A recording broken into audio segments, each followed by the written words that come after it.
You don't want to AFK farm, but with Viper, you essentially just want to run down a lane and just push. And Yeah, anybody either you who gets push, in your way, you yeah. just kill. So either you're pushing with Viper or you're killing or ganking. If you're going to jungle and then having fun, I mean, it doesn't make sense to play Viper because, I mean, with the recent change, I think he's now a bit better in jungling, but in the previous patches where the second ability was just a passive, if I'm not wrong, I mean, it absolutely didn't make sense to do that. At least here you have an AoE damage. Yeah, he's really good at pushing out waves, but he can farm jungle really fast, but it's just sort of a waste. Alright, 1 second, I was trying to close this. So just to clarify, this is the replay you want to watch? Yeah. It's my last game that I think I pretty much didn't have any problem in laning.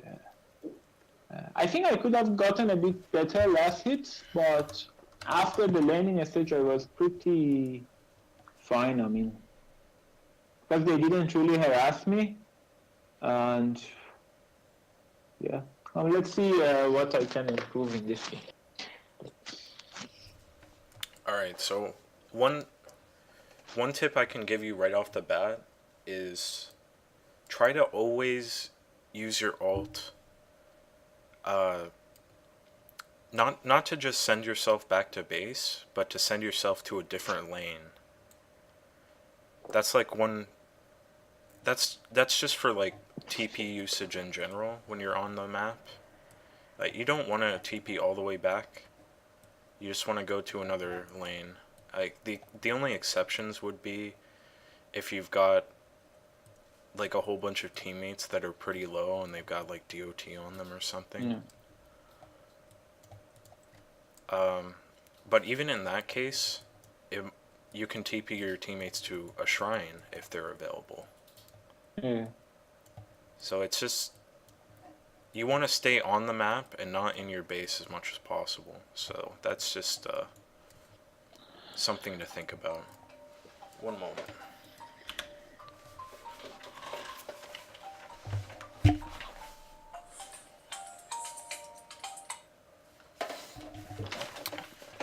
It was a spam phone call. Okay. One thing I want to say is it looks like you pulled some tangos to your Viper. Yeah, because nobody was giving him any tango, so I said, okay, let's help him. I can stay in the lane. That's fine, but if you're going to pull some tangos to your mid, as an offlaner, you can just stop at one. But also, you don't want to start with this magic stick. Yeah. I mean, I realized it, but then I actually did not plan to give the tango. He was waiting there, and I was like, let's just give him the tango. And it was too late to sell the stick and get another set of tango for myself. Yeah, generally speaking, and there will be exceptions to this. You don't want to start with this magic stick because you look in the side shop and well, it's not showing the side shop, but magic stick is in Yeah, the but side shop. yeah, you can get it from the side. Yeah. So anything as a side lane core, if there's an item that's in the side shop, you never want to buy it from here. Or even here for that matter. Unless it's absolutely necessary. Okay. So for instance, like you could have another set of tangos here. You could have a couple mangoes. Like a standard offlane build right now is the stout shield, the healing salve, 2 sets of tangos for a total of 6, and 2 mango. Okay. And what that gives you is just especially Mangoes give regen. yeah, Health, the HP mangoes regen. give regen and they're really good because they're really cheap now. Yeah, And it 70 really and replaces like early on you don't want to be like in the laning stage. You don't want to be using clarities in the lane Yeah, because they yeah, get it's right. canceled when you're hitting creeps. It's just going to get canceled. It's unavoidable. So you want to start with these two mangoes, and that'll give you the amount of regen that the old magic, the old new, the new old, the magic one from last patch. Yeah. That gives you the amount of regen uh, that magic one used to give, more or less. So the two tangos just to take a lot of harass, but the tangos also provide the ability to trade in lane when it's favorable to you. And if you have more regen than the enemy, then that means you can just take trades a lot more freely. So something you can do is you can look at this Earthshaker and look at this Void and see that he only has one tango. Only has one tango, no stout shield. And out of these two guys, you're probably going to want to harass the Earthshaker more, just Yeah, it because he makes sense. has one regen but no stout. At least Yeah, while also he doesn't have boots. yeah. And I think, I mean, it's because you can. I think Void can easily escape, but Shaker, I think, has a bit. Even though he has a stun, I think it's a bit more difficult for him to escape than to Void. Well, we're not talking about killing them. We're just trying. What you're aiming to do as an offlaner is attempt to make favorable trades whenever possible. Like the way that you dominate a lane as offlaner, besides just like overall having completely superior mechanics, is just taking favorable trades, essentially.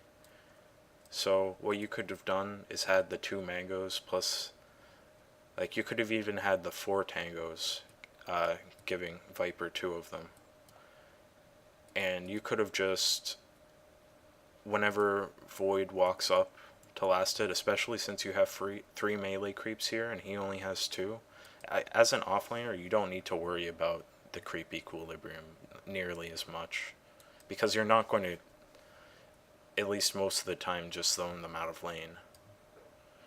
So whenever he walks up to hit creeps, especially when you have an advantage, you just hit him. Yeah, And I it see. doesn't even matter that he has an escape, because look, 24-second cooldown.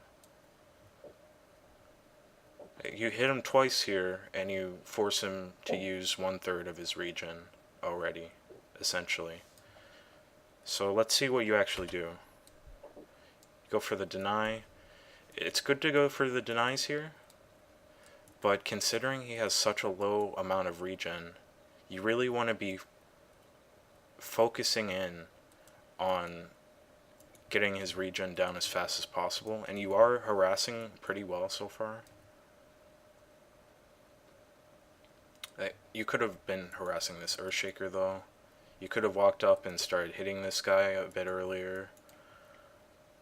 I mean, I don't want to go over like every single detail, every single mistake you make, but cuz in the words of Eternal Envy, uh in order to tell a 4K player how many mistakes they're making, I would have to talk at 500 words per second.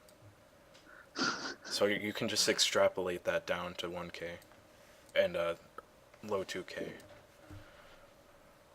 Okay, yeah, I agree. I mean, I think I could have harassed more and still get the deny and the last hits. Yeah, Yeah, I agree. especially if you're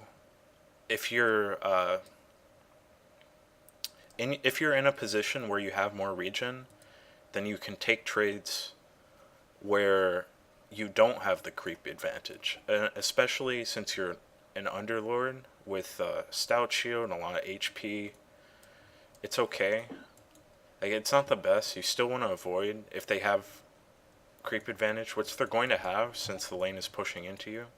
You're going to want to avoid taking too much damage from creeps. But you just have to look at their inventory, and oftentimes in lower MMRs, they're just not going to have enough regen. And if you Yeah, take advantage of that, then you will win the lane. because they're also, not only are they not going to have enough regen, but they're not going to fare themselves out more. They don't have a Yeah, plan. usually. They Yeah, I just don't mean, have a plan for, I'm going to take damage, it's unavoidable. Here's how I'm going to stop it. They don't even, that thought doesn't even cross their mind. And I'll tell you, it really doesn't cross anybody's mind until like mid 4K, really. Like actively thinking about that kind of thing. Like how yeah, I much mean, regen they're going to usually. need in lane. Yeah, I think at most even I buy only one set of tango, but recently I'm changing a bit. Sometimes I realize, okay, I need to get the clarity if I want to take a fight, if they want to gank me, that would help. If I want to stay in the lane and get the lashes, I need to get another set of tango. Because I mean, I think at lower level, you're like, yeah, it's a waste of gold, but I think it easily pays off. I mean, you get two creeps and you have already paid for the tango. Yeah, like every single, like just having extra regen in in your inventory. That isn't that something of an insurance policy that, Yeah, like, I the agree. longer that you have it, the longer you can stay in lane, pretty much. And even if you do end up with a surplus of tangos or an extra healing salve, so what? You'll use it eventually. You know, you'll use it eventually. Like if you don't need extra, then that's fine. Uh, you just No, tank a little bit extra nice. damage. Like this healing salve, it's going to be used 100%. At some point in the game, you're going to have this much HP. You use the healing salve. Yeah, sure. So I kind of lost my train of thought. Just yeah. So if anything, buy more regen than what you think is necessary. Because you can leverage this regen into uh, taking away theirs.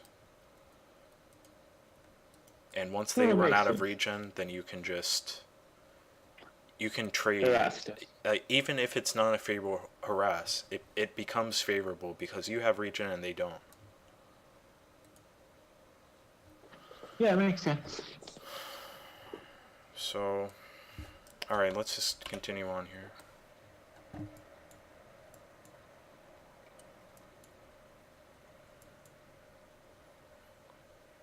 Uh, One thing I'll say is you don't really have to play like this back here because you're against melee heroes. You can just play like you want to be playing right next to your own creeps against melee heroes so that you can Yeah, makes actively sense. Yeah. take trades and you can, I gotta move that a little, and actively try to harass and actively try to deny. Against ranged heroes, you still don't want to be that far away. What you want to do is just draw aggro. I have to try this dry aggro because usually off laner, I think even in lower MMR you get a lot of people who wants to go to jungle. So I think the draw aggro thing I can do it more often in off lane than in safe lane. So I will try to work on it because against ranged heroes it's quite a bit tricky to get the last hits without with getting least harassed. So I think I will try to use it more and then try to find the right distance. So I know okay, I don't get harassed and I can get eyes and the last piece effectively. I would say like a good indicator is, hold on, let me look up something real quick.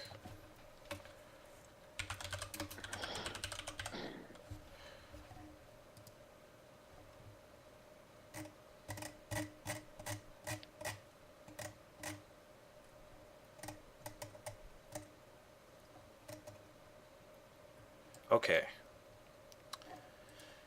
Alright, so if you want a visual cue for how far aggro range is, just look at the range creep. The range creep, 500 range, aggro range, 500 range. So all you got to do is walk next to where your range creep is attacking, and if it's attacking a creep, then you know if you're right next to your range creep, a little bit closer you can draw aggro. then you can draw aggro. Oh, good, very good. Yeah, I know it was something like 500, but okay, I didn't know visually how much it would look like. Yeah, this just, like, knowing that your range creep has 500 radius and that the aggro range is the same, it's a pretty big help when you don't like exactly know how far 500 is and you're not like used to it. Pretty big help. Yeah, it's really good. And just keep in mind that it is a 3-second cooldown on drawing aggro. So you can use this 500 range to just draw the aggro for the one creep, and then you can do it with the next one, and the next one. Sometimes you don't want your range creep to die. Like if it's like right here or right here, then it's pretty fine for you. Especially in a dual lane, it's pretty fine to have this.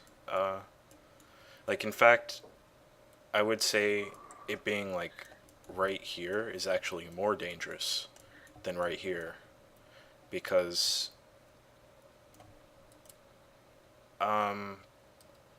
I don't know, just imagine there was some roaming hero in this game that could just walk like this, and the creeps are meeting right here.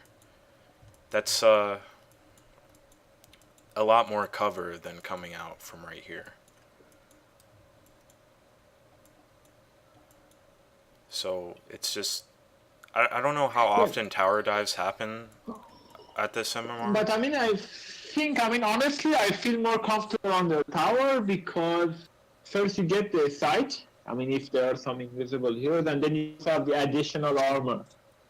So, yeah, I mean, it's good to be under your tower, but you don't want it to come to that, because if the creeps do come under tower, then what's your tower going to do? It's going to attack those creeps, and it's going to have... I understand. So right.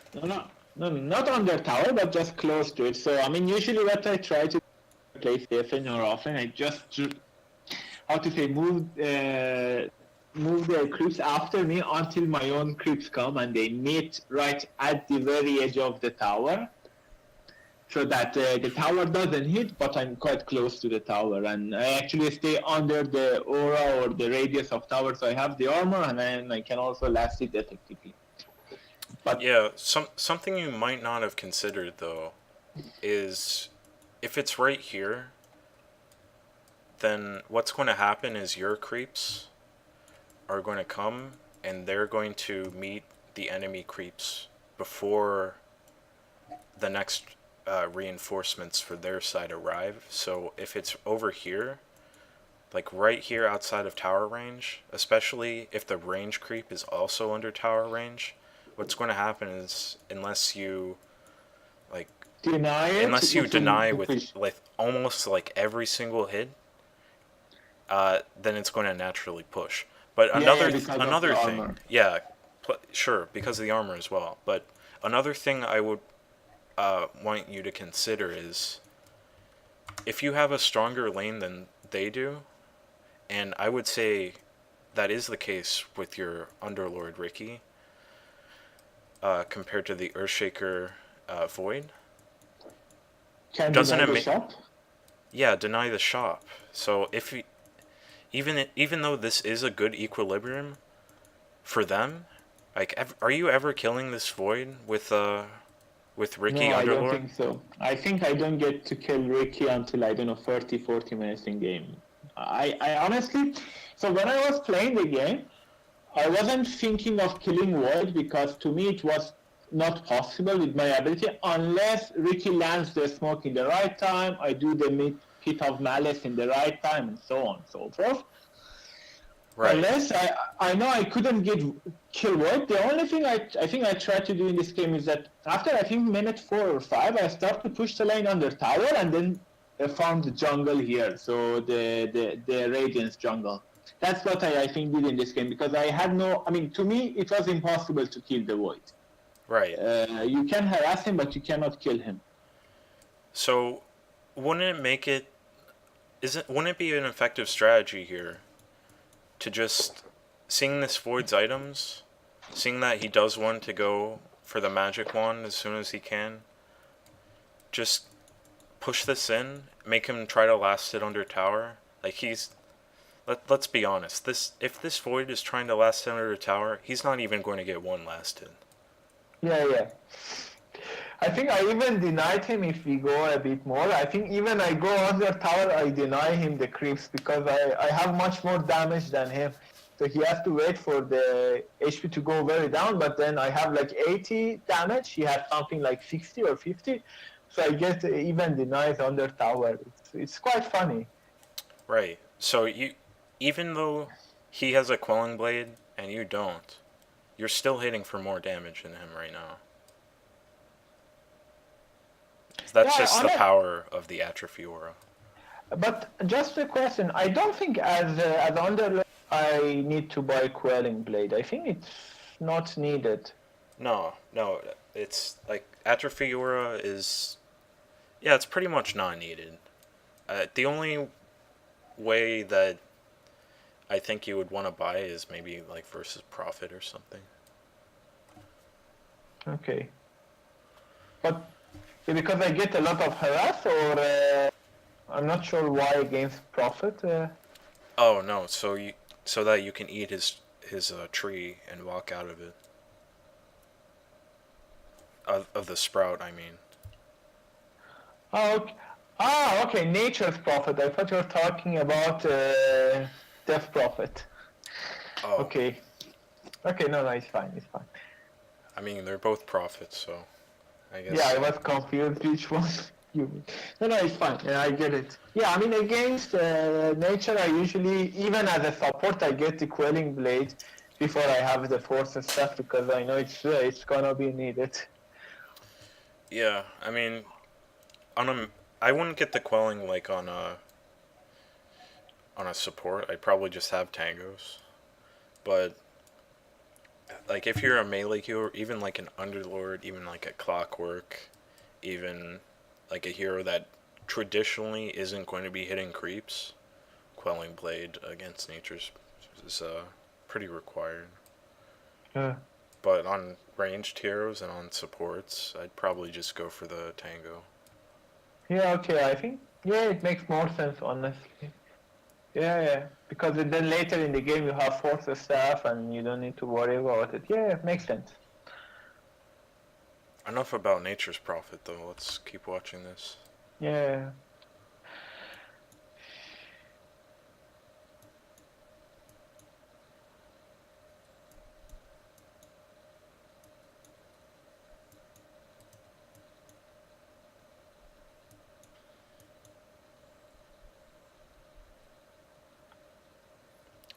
I think it's a mistake here to send out your magic wand, but if nobody else is using the courier, you might as well. Yeah.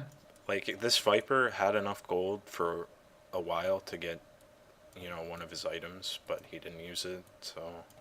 Okay, yeah, makes sense. Like you don't want to be using courier at all as a side laner, and unless just nobody's going to use it. In the entire time it takes to walk forward and back, then it's better for you to just get your boots or something.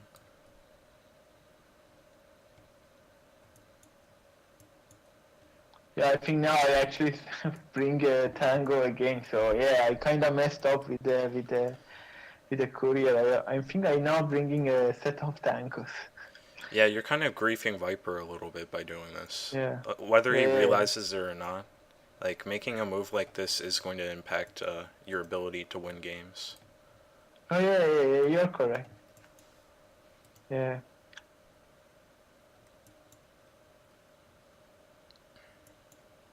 I actually probably would have brought out like even 2 sets of tangos and like another salve even in this lane, Just keep up the sustain and... Oh, this Void actually does send himself some tangos. Nice. This guy's going to climb. I bet. He's spamming Faceless Void and he sends himself tangos. It's pretty much all you need.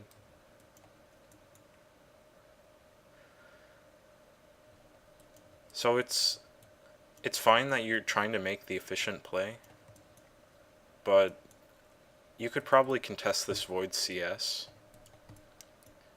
and what you could actually do is, like, you're pushing it under tower right now, but what you could do in this lane, since they're so weak and they really, really can't kill you, you can just cut the creep wave. You can just tank the creeps. Like, once you have... And I would even leave this at level 1, just because the bonus damage from creeps doesn't scale. Just so you can have Firestorm up as much as possible. Like, Yeah, makes sense, yeah. Yeah, well, I actually you did definitely... Go ahead. Yeah, I actually did not think about... I did not read the ability entirely. Now I see it, yeah, for creeps it doesn't scale, it's just for the hero damage reduction. And I think in this lane, since I don't really get harassed by Void that much, it doesn't make sense to get a second a second level in the ability. Yeah, I think you're right. But maybe if you have something like, I don't know, a PA or somebody who has a high damage, I think then it makes sense if you want to, how to say, prevent harassing and make last hitting difficult for them. Sure. I think this with the skill build, it's mostly a question of, like, do I get 1 point in aura or do I get 2? And then the second question is, like, you pretty much always want to be 3, 0, 1, or 2. Like, maybe with a value point in the in this at 5, like 3, 1, 1, maybe. But you really just don't want this pit that early on, just because at level 1 it's just not that good. I mean, this lane, I think, saved myself. I think I would have died probably without the pit, but I think I usually take 1 level just for escape, not for getting kills, because it's pretty much useless. I've realized it's really weak in early game. So it's just for an escape, sometimes it helps. But I think I will go on with leveling up Q and the passive. I'm not sure, but I think that's probably what I'm going to do. Yeah, I mean, this skill build, it can be like a situational thing where it's okay to have something like this. But generally speaking, level 5, the difference between, 15 damage per wave and a pit, the 15 damage per wave is going to make more of an impact the vast majority of times. No, I think you're right. Yeah, so probably then you suggest generally I should go for 1 for passive, then Q, and then so the third ability should be what? I'm not saying like any particular set in stone build, but you want to max this as soon as possible. Okay. And the decision as to whether or not to level this up to level 2 in lane it's literally just, do they have no magic? If they have no magic, then put this at level 2 and the ability for you to stay in lane and not take damage and prevent them from last hitting. It's the damage reduction 7% to 18%. It's a huge deal. Like 18% of their damage, that's pretty much a Quelling Blade. Yeah. Most of the time, that's going to pretty much be, less than a Quelling Blade, but almost. So, in 7%, it's pretty much nothing. Essentially, level 1, you have you level this ability sometimes level 1 if you can last hit in lane and be next to the creeps. It's just for the 5 bonus damage from creeps dying. Yeah. That 7%, who cares? Who cares about that?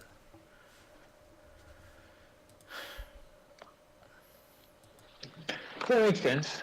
But 18% does make a difference. And I think generally speaking, you don't want to max this out that early, just because there's not going to be a lot of base damage early on. Like the 40%, it's going to make a big difference, but it's not going to make as much of a difference as having 2 extra points in your Pit of Malice, or like you never want to avoid skilling your ult at 6. It's too good. Like, this spell is too good to not level at 6. I think I don't level it here at 6 because now it's like minute 7. I think I get level 6 quite early, and I'm like, okay, I'm not going to change lanes or anything. I mean, I think that's fine if you are thinking about it like that. But a lot of times in an underlord game, it's possible for you to die, and having this ability, like if you think you're going to die, it's good to have this. Plus, this is just a free TP. Like, what if you needed to defend mid, or what if you needed to defend top? Like, you don't want to just stay in your lane forever. Like, even though you are underlord and you are sort of a lane dominator, if you have the ability to lane, then you dominate the lane. You don't want to just stay here. I mean, you're probably right. No, I understand. Yeah. But I think it really depends on the lineup. I mean, if, for example, if I see a lineup where our surf lane is constantly being ganked or harassed, then I can take the 6 to TP when necessary, and then also come back afterwards after we kill them or, harass them enough that they go back. But I think I didn't really think about it in this game, but I think here in this game, I think the PL in this game was not really that good, because after, I think, minute 7 or 8, he went jungling, he wasn't in the lane. It was super crazy, because I did not expect him to have any problem against a DK and a bounty hunter. I mean, it's quite a weak lane for, against the Phantom Lancer. I think this is a pretty favorable lane for the Phantom Lancer. But I think because you have Venge, and I mean, Venge is super strong early game. So I was surprised, but I think we will see it. We will lose the T1 tower, I think, in minute 13, 14, just because PL really messed up and drove me crazy in this game, because I had to TP just to save the tower and then come back because the guy would not go leave the jungle and push the wave. So the wave was attacking the tower and he was in jungle. Yeah, so I'm I'm going to invite you to, instead of looking at that as a negative, you look at that as, oh, I'm playing Underlord and I get to defend this tower. Nice. So, like, you're getting all that gold, you're getting all that experience. If he wants to just AFK jungle, you've got 2 TP scrolls. Yeah, makes sense. So I think you just have to recognize these situations and prevent tower damage. Like, your main role as an underlord, unless you're grouping as 4 or 5, is just to go wherever the lane gets pushed in, where it's sort of dangerous, and you just press Q. Oh, okay. That's how you play underlord. And by doing that, you get a lot of farm. Maybe you're getting some tower damage as well. And if you're getting tower damage, what can you do to ensure that you don't die? You've got Dark Rift. It's uncancelable. It's really good. But wait, if you have silence, be cancelled or not If you get silenced? during this duration? Because I think there's a delay of 6 seconds, then 5 for No, So if you get it's impossible to stop the teleport from going off except by okay, killing him, but it's okay, possible to make it so that he does teleport, but he ends up just coming right back at, like, if you use glimpse, yeah. if you use toss at the right time and he's in the apex or really just like above the ground, then he'll just come right back, he'll land right back down. Did I glimpse? I think I didn't mention glimpse. If you got to time it Yeah, correctly, like pretty much, it's pretty much like these. Except X marks the spot is the easiest. yeah. Okay, no, I just wanted to know if sense because I know stun, none of them do anything. It's just wanted to be sure if silence negates it or not. Okay, I mean I think it's really safe unless you have Kuka or you have disruptor. Okay, Yeah. good. So say your peel's jungling up here or whatever, and you have to TP in to push out the wave, and you've got your ult up. What are you doing? Aren't you just hitting this tower with the threat of dark rifting away to like either a shrine or just back in this bottom lane, or if there's really nothing, then maybe even base. You do have this. Well, I mean, obviously not right now because he hasn't left the lane. Yeah. You're not required up there, but when you are required, when you have your No, I ult think up, you it's can just run down this lane. yeah, I don't know what I did because it was a bit crazy because also I think Peel would come bottom in 10 minutes or something and then he would start, get going for kills. And I'm like, okay, you are safe in carry. You're not supposed to come in a fight. I mean, that's how I think you should play the carry. You're not supposed to come in a fight unless you know you will get a kill or Essentially, an assist. that's Yeah, essentially correct, but I'd like to add that there are conditions that can be met at the point where your carry wants to leave the lane. Like if he's just getting camped up here, then there's going to be automatically less heroes down here if there's a bunch up here. yeah. So he just Those TPs. make sense. Just Yeah, rotating but for no reason when he can just be here is wrong. yeah, that's what I wanted to say. So I think, yeah, he does it, and I was, what is he doing? But anyway, I kept calm, and we played the game fine, I think. Alright, so we just talked a lot about like how you play Underlord conceptually. Let's see how you actually played it.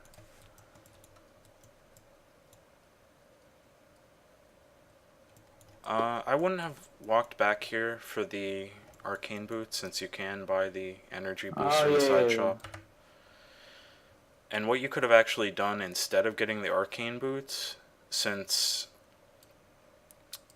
you're probably just laning fine without pushing the wave in all the way, so you don't have to use that much mana, is if you were walking back here, you could just buy a ring of health and keep in the lane. Like right now you don't have any regen, but if you had the ring of health, that's 5 That HP helps a regen. lot. Yeah, that helps a lot. So if you didn't need the arcane boots, you could have gotten the ring of health here, Yeah.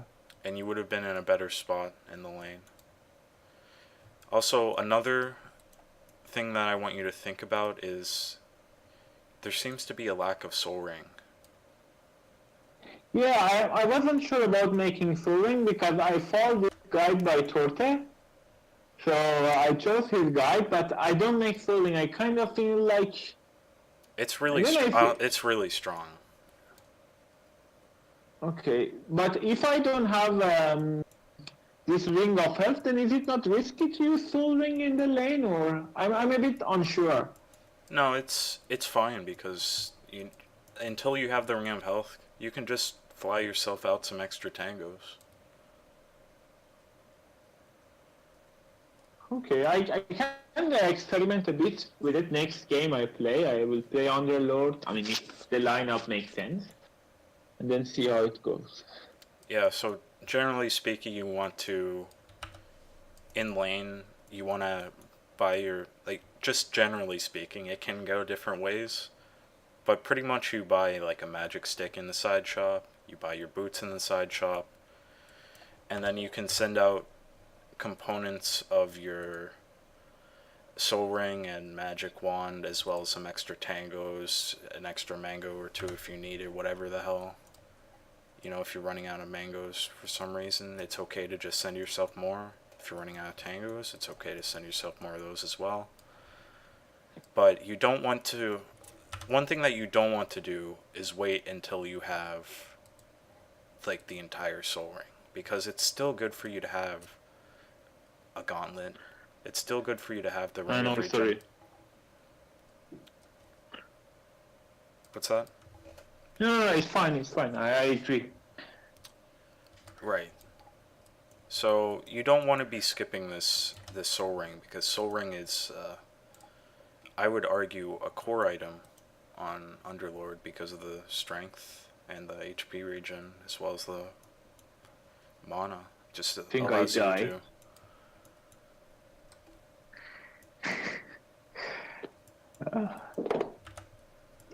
You know, sometimes you just die.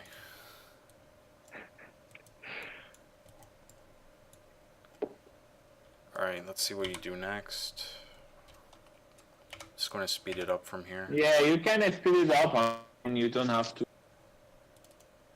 Yeah, comment everything. Okay. I'll say if you're doing something wrong, right? I'll say if you're doing something good too. Like, this is good, you're pressuring with the catapult. The only thing is, I think, hold on. I think the timing for catapult was not good because I tried to bring creeps. So usually this is, I think, happened a lot in this game, that the catapult stays there without any creeps and the other creep are far away. So I don't know how to keep the catapult alive and to bring it in the right time on their tower where there is enough creeps so that, it can land more hits. Because here, if the enemy siege creep is, I think, is gonna die, and then our range creep is gonna die, and I don't know how I should play it to make sure we can land enough hits by the siege creep. I think this is Okay, the problem I have. so this is actually pretty simple. Quite simple. So, you've got this catapult, and it's coming within the range of the tower, but it's going to die to the tower in 3 hits. So, what do? Yeah. If you Usually have glyph, then you use glyph. we didn't have glyph. But you I didn't have checked for glyph. it. It's on cooldown still for like 19 seconds. So, what you have to do is just tank. You have to just Yeah, I tank. tried to tank here, but I think here I stayed a bit, but then I realized, okay, I cannot tank because my health is a bit too low. I think that's what happened here, but I have to work a bit more on this idea of keeping the siege creep alive, so that if it mixes with the previous, with the next creep wave, then it's really much better, but it's tricky to keep it alive that much. Yeah, I mean, also you can set it up so that you're not in this situation in the first place. But this requires more of you having the ability to control the lane before the siege creep even comes. Yeah. So let's go back and see what you could have done to preserve the siege creep.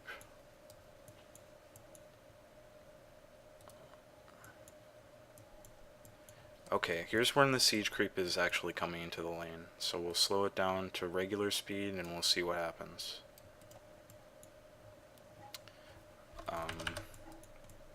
Okay.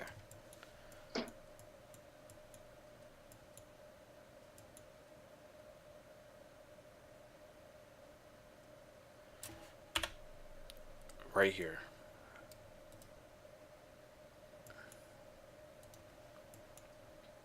All you had to do was to keep the siege creep alive without using glyph and without tanking is make sure this wave dies faster. Yeah, that's what I think I was trying to do, because you see I'm just auto-attacking, I don't really care, but then this thing dies, the enemy siege creeps dies too late, and I think that's why, because now the creeps will take the tower damage and we cannot take this siege creep in time. I think that's the problem. Because I clear it really fast. If you see, I use both of my abilities just to make sure the creep wave, Yeah. the creep dies, but I think So if what you this... had to do here was, and sorry to interrupt you, but this is No, important. no. What you have to do is you have to realize that Void, without the chrono, doesn't do anything to you. So you don't have to, like, what you're doing right now is focusing the Void with your spells. But what you have to realize is these creeps are actually your target right now. Yeah, but I think anyway the Q will hit the creeps, I think. Or maybe it's not as effective. Yeah, I mean, I missed one or two waves, I think. Yeah, pretty much all you had to do was walk up a little bit further, put the Q slightly back, like here, like you casted it here. This would have been the correct position. Yeah, yeah, yeah. And And then I casting the would... Pit of Malice, there's just no reason to do it because it's at level 1, and Void's just going to time walk off the damage anyway. So there's just no reason to cast the Pit. And what ends up happening, and I think you'll see, you cast the Pit, Yeah, and it I actually missed. it prevents these creeps from taking that much damage. These two melees, it prevents them from taking that much damage from your Firestorm. They would have Yeah, I already mean, I been dead. think... Yeah, makes sense. And I think if I had come even tank the creeps themselves, so our creep wouldn't take any damage. I think that would have been also better. Yeah. So really all you had to do was ignore the Void and just put Firestorm on the creeps. Like, you don't have to pressure the Void here. You can save your Pit of Malice to combo with maybe your Venstun or something. Maybe, like, if Ricky was here, you could do Venstun into Smoke and then Pit to extend the amount of time that you have on Void just to hit him. But now that your Seed Creep is dead, you're just not going to do damage to this tower. Yeah. So what you could have done is, if you did keep that Seed Creep alive, this Void still doesn't have Chrono. He still doesn't really do anything to you. They made 2 rotations with... I mean, this is just another carry. I mean, there's just like a bunch of cores. But they did make rotations. However, are they really going to be able to contest Ricky, Underlord, and Venge with these heroes? Not without a Chronosphere. Yeah. So yeah, if you played just slightly differently, this tower would have taken it, like, this would be at 1200 HP at least, or at most, I mean. Maybe they would have had to burn Glyph. You know, it would have just been a much more favorable outcome if you just kept the Seed Creep alive. You know, not to repeat myself over and over, but this is actually, the 10-minute Seed Creep is one of the most important Siege Creep timings in the game, other than, like, 15 would probably be, like, it's probably the second most important. I'd say 5 minutes, or anything that isn't 5 minutes, 10 minutes, 15 minutes, or 30 minutes isn't that important. I mean, you can still set up a push around it, but at that point, in those other times, besides for 30 minutes, you can probably, if you're grouping up, just take a tower without a siege creep. Yeah, I agree. Yeah, I mean, I think this tower is really important because I remember there was a game that we, escaped getting megaed just because we managed to save our barracks. One barrack, I think, was left, and we could take theirs faster. And that just changed the entire game. And if I had lost our tower a bit earlier, that barracks would have been probably gone as well. Yeah, it's an So, interesting. Dota's an interesting game like that. What one thing that happened 30 minutes ago will cause you to win or lose the game. Like if one thing is slightly worse for you, you just lose, and that happens all the time. And if you look for stuff like that, you'll see it in pretty much every game. Like these small little things snowball uncontrollably. yeah, I agree. Okay. Like just think about it. Against their heroes, Earthshaker, Bounty Hunter, Dragon Knight, Void, all of them. Uh, what if you never get this tower? Then it's much more difficult to control this jungle. They've got so many goddamn cores. Yeah. They're going to be farming, and they probably, I would say, eventually, like, I think this team wins in the late game over your team. So whenever you're missing damage and you're not content with trading farm, like causing this siege creep not staying alive at the 10-minute mark is, I would say, unacceptable. No, I agree. I mean, I have to work on it, and yeah, I did not do well here. So I think that was enough of a spiel, and we'll continue watching.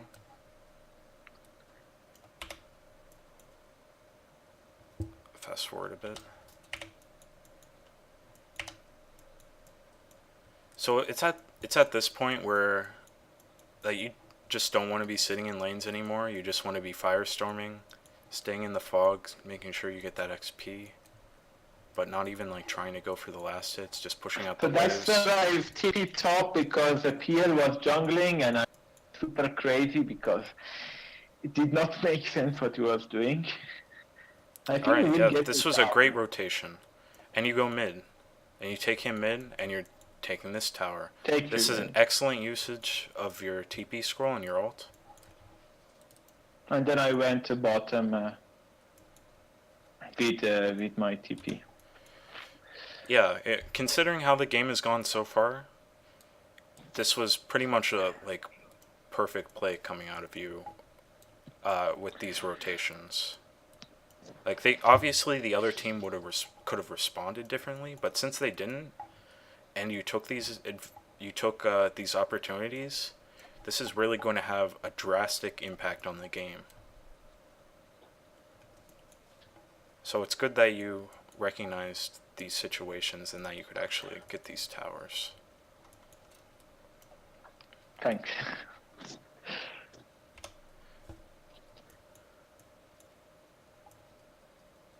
Yeah, that's I mean, just if you pause for now, I mean, I think Pierre is still here in the enemy jungle, and I'm like, why is he here? I mean, this is not a safe place, because if you see now, Void TP's top, and because of that, I think I will TP top because he's gonna start to attack the tower. So I was kind of a bit pissed off. Why would PL stay here and farm the jungle here? It for me didn't make any sense. Well, I'll tell you why he's doing it, or he probably doesn't even realize why he's doing it. Is the thing, but I'll tell you why it's actually good that he's doing this, because you've got vision here. This is the next objective for your team to take. I mean, there's no Roshan. You're not taking tier 2s. You're not taking shrines because it's impossible. So this is the next objective. So it's completely fine that he's down here. Not, trying not to get initiated on, just farming these jungle camps. He ultimately fails at doing that, which is okay as long as he doesn't die here. But at this point, he doesn't want to be up here because there's no vision. it's really easy to dive this tower. You know, you can attack like this. Okay. Sometimes you can attack like this. You attack like this, like this. It's really hard to survive a gank from 3 or 4 up here. So he wants to be down here because this is where the action is. And Yeah, I mean, not to just passively jungle to get his items, even though if he did that and he was doing it really efficiently, then it would be okay. Uh, but it's much more effective to sacrifice some efficiency in order to take away your enemy's efficiency. yeah, because I mean, for me, I think because for me, if you are playing carry, you should not. You should. Your first priority should be farm, and then if you see, for example, the enemy team is manning up, they are taking 4 or 5 people for a tower. You just start to push your lane. So if they take one tower, you're also taking one. So you kind of have an even trade. That's how I would play PL. I mean, if I was taking it, I would not TP down here because, okay, I would have asked for a ward probably if I see I'm dying. But anyway, PL can escape easily. I mean, he has escape mechanism. Yeah, PL And there does is no have silence here. There is no True. silence here. That's why I was surprised because there is no silence. If there was a silence, okay, makes sense. But if there is no silence, you can escape unless you're chronoed, Right. which Which he probably, he sees this void up here. He probably doesn't know if he has chrono or not. There's no, you can't reasonably expect a player in this game to know that Faceless Void doesn't have chrono right now, unless they directly witnessed it. okay. Unless they were actually inside the chrono, you can't really expect these players to, he was probably afraid of the chrono, even though it's still on cooldown for, at the point where he TP'd, it was still on cooldown for like a minute and a half or something. Okay. So, Very fine. I think. considering the information that he had available to him, I mean, that he actually realized this was the correct play. Okay. The only thing is, Just, if he was paying attention and he did know that chrono was down, then this is wrong because PL Faceless Void can't do anything to PL. Just PL, literally yeah. nothing. This Void just doesn't do anything to PL without a chrono.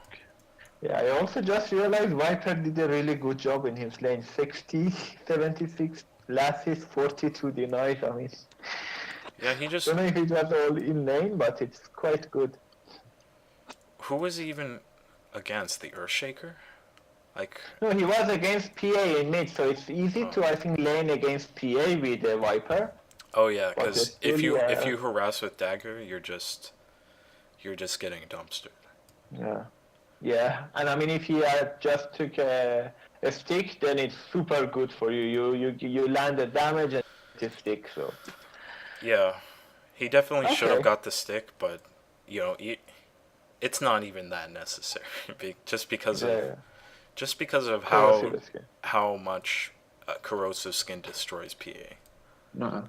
It's just it's I would say one of the Like, worst matchups for PA there is. I'm not sure. As far as 1v1s go, Viper is probably the nightmare scenario for a Phantom Assassin. Right, yeah. Plus, Viper's still good against you after the laning stage because of Nether Toxin just Yeah. taking away your evasion.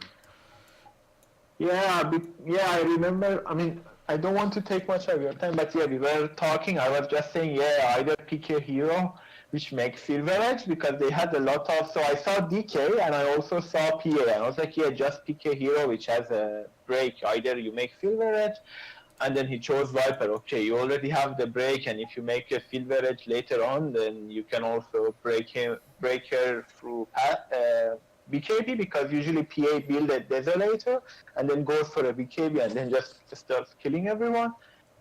So by that time, if you have a Silver, you're down quite easily. Yeah, if you Did you suggested Viper to this guy? Well, I don't know. I think he already was. I think he went for a Huskar. All I said was just to pick a hero that makes Silver Edge. I actually Viper did not came to my mind. So all I said was, yeah, just pick a hero that makes Silver Edge naturally. I don't know, something like a Slark or any other hero. But I think he picked Viper, and it was really a nice pick because Yeah, this is probably one of the best Viper games there is. Like, the yeah, only thing that would make it better is if this bounty hunter was, I don't know, a bristleback or some shit. yeah, then you will break everyone. Like, Break completely dumpsters this lineup so hard. Yeah, Like, Earthshaker, what combo? You can't use Aftershock. PA yeah, just dies you to can't. anybody. DK just dies to anybody. No, yeah, Void, you put the next Nether Toxin Chrono, he's not killing anybody. He doesn't have Bash. yeah, yeah. That was a good This choice. is one of the freest Viper games I've ever seen. Okay, I think we can go on at least finish this match quickly. I don't want to. I think it's already 1 hour and more. Oh yeah. Well, So I mean, we probably talked about this match enough already. I mean, I'll fast forward it like 16 times, and if I see anything okay. glaring, I'll briefly mention it.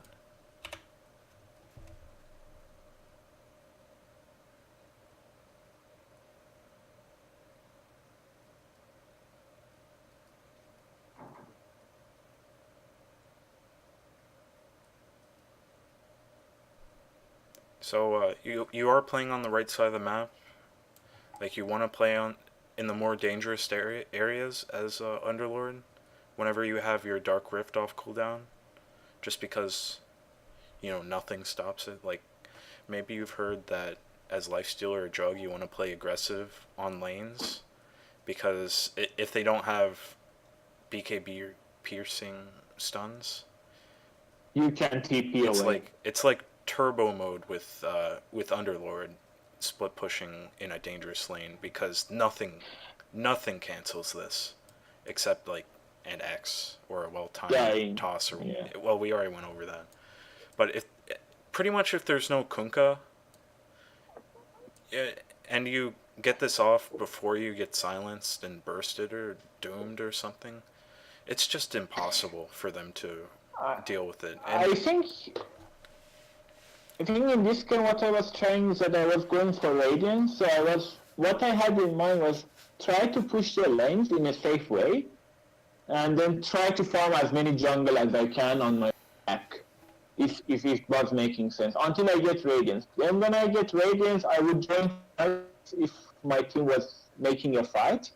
If not, I was trying to push the lanes and farm at the same time. So that was my plan to play. yeah, and that's a good plan. There's really nothing wrong with that plan. Like, except for like specific inefficiencies, that having a general plan like that is game winning. Okay, I can try play more Jug and an Alright. Underlord, but I think for me it depends. I don't know if I should start spamming heroes because I'm kind of a bit afraid against counter picks because if I have let's say I pick Underlord first pick and they have a Jug and a CM in their lane, right?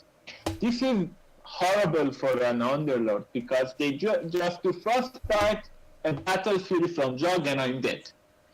I mean, it's literally impossible, I think. I don't know if you can play against such a lane, except getting XP and not dying, but playing against CM and Jug with Underlord is quite difficult. Do you have any idea for that, or I just should go for another hero? Because Pretty much it's okay to just go for another hero if you if you don't want to play against a counter in a given lane. What you can do is just pick a bit later, if possible, and then you'll get less counters. Or specifically in a CM Jug game, what you can do is you could start with boots and try to get pool to ward and just use creep aggro to get last hits. And if you have eyes on the CM, having that 50 move speed advantage over her is going to mean if you're using creep aggro effectively, you'll be able to get last hits, XP, maybe even pull the lane back into your tower, and you'll just never get rooted because of the advantage. Yeah, I think that's a good idea. I was not thinking of getting a boot first. Yeah, I think that's good. Actually, that's good because I think the first game I did with Underlord, or a very few first game, was like that.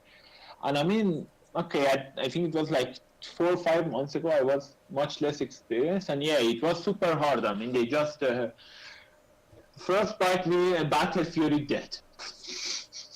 Because also my abilities, none of them work on jug. Right. And it's like super difficult to lane. Okay.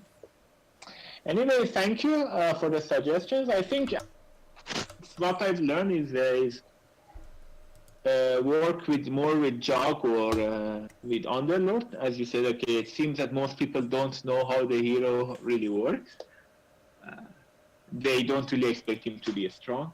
And then try to play a bit better over these siege timings and then how to push it properly so that we can land or more of the tower down during this first 10 minutes. Okay. So what I want you to do for homework is just play some jug games, and then next time we can go over some of those replays and just help you learn how to play jug a bit better. Okay.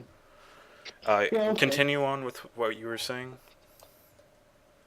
Well, I had a combo in mind before, but it's hard to find somebody to play it because I used to play Terror Blade a lot, so I think in a short period of time I spammed him for like 40 matches, and I realized he's quite strong at minute even 5.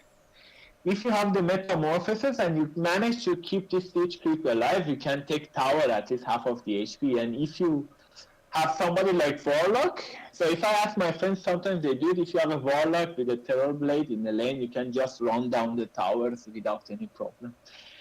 So I think in one game we managed to take all T2s in like 20 minutes because the Terror Blade with Warlock is just horror. But the amount of sustain you have with the Warlock kill on Terror Blade is pretty good. And then you have the so the golem itself takes the tower, but the thing is that it doesn't happen that often. There are games I would tell them. So I think I tried in like 5-6 games to tell people, look, I'm gonna pick Terror Blade.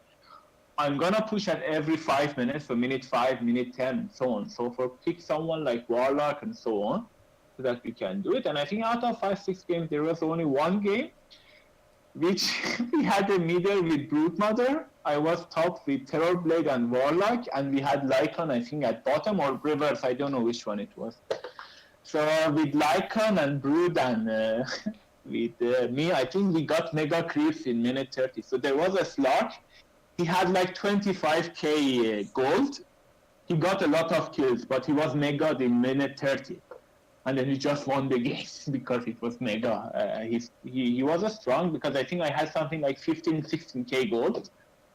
And just because I was pushing, he had 25k, and then he just won because of Mega. But these things really don't happen a lot with low MMR, and especially what I see often is the fact that they don't push. I mean, you have the advantage to make pushes to take towers, but then they go jungle, and every hero has a peak time. I mean, where he has a power pick and can take objectives. And they don't realize that, okay, we are playing against late game heroes, I don't know, something like a Spectre or PL. I mean, PL is even a strong mid-game once you get a Diffusal and you don't have a Sven or someone to deal with illusions. But this is something that is a bit lucky in low MMR games, that we dominate early game, but we don't finish.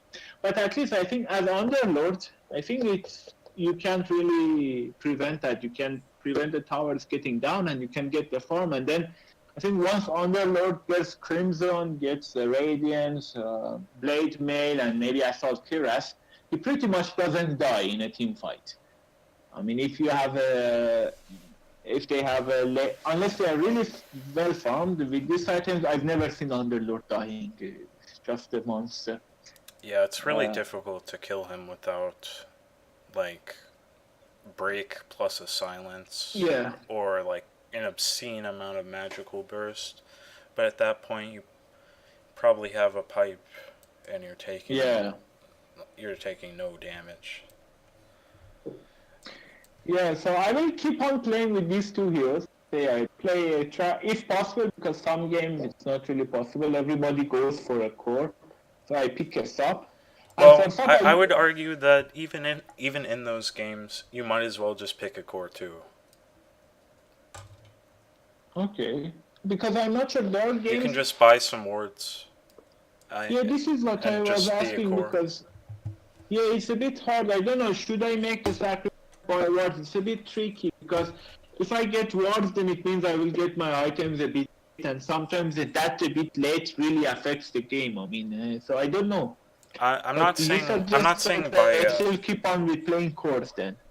Yeah, I mean, you're just not going to be able to climb with support this low unless you're already a pretty good support player, and essentially you're not going to climb at all unless you're playing a role that's taking farm, because there's going to be so much farm on the map that's untouched.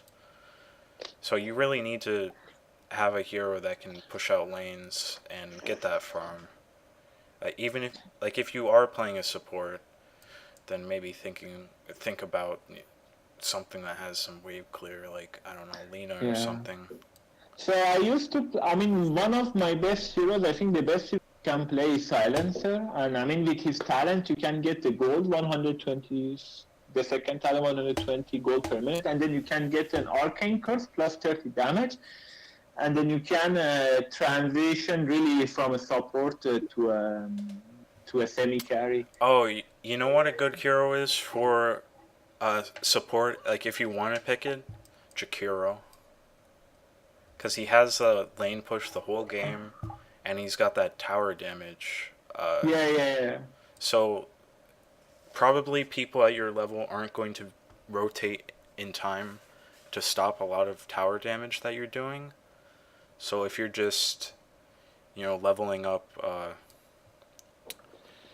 your Q and your E, and you just push waves and hit towers with your E, then you'll probably do pretty well as a Jakiro support. Plus, you can build items like Helm of the Dominator, Pipe, Force Staff to save yourself. Yeah. And also, you can easily farm because of your Q and your E. Farming is easy if you want those. Okay, I'll give it a try. I'll try to focus with these three heroes. Yeah, sure. Then I'll let you know, how my video change. Because for me, sometimes I get, there were times I went from 1,300 to 1.5k straight. I was winning match one after the other with 80, 85 winning rate.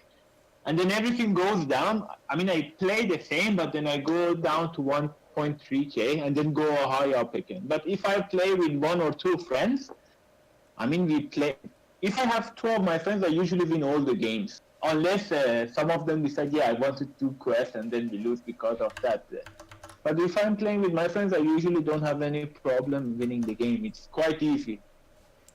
Right. So I pretty much have to teach you how you can be more efficient, and having that net worth advantage and pushing as much tower damage as you can whenever you can is going to really help you climb in solo. Yeah, I'll try to do that. I'll try to play these three heroes, and then. So at the moment, I think I'm still back to 1.3. Let me just see. Yeah, it's 1,366, and with parties 1,424. So I'll let you know next week if it's changing for good or bad. Okay. And then we'll see how it goes. So play some drug games, Don't be afraid to first pick them, because if you're first picking them, then you're learning, what's just really good, And what doesn't work? what doesn't work. Yeah, like which heroes dumpster you, which ones don't do anything, and really just try to focus on spinning down creep waves and farming jungle when there's no creep wave to spin down. Okay, okay. I'll let you know. Thank you a lot for your help. And then let's see when we will meet again. Okay? All right. Yeah, let me All know. right. Thank you a lot and have a nice evening. All right, you too. Thanks. Thanks. Bye.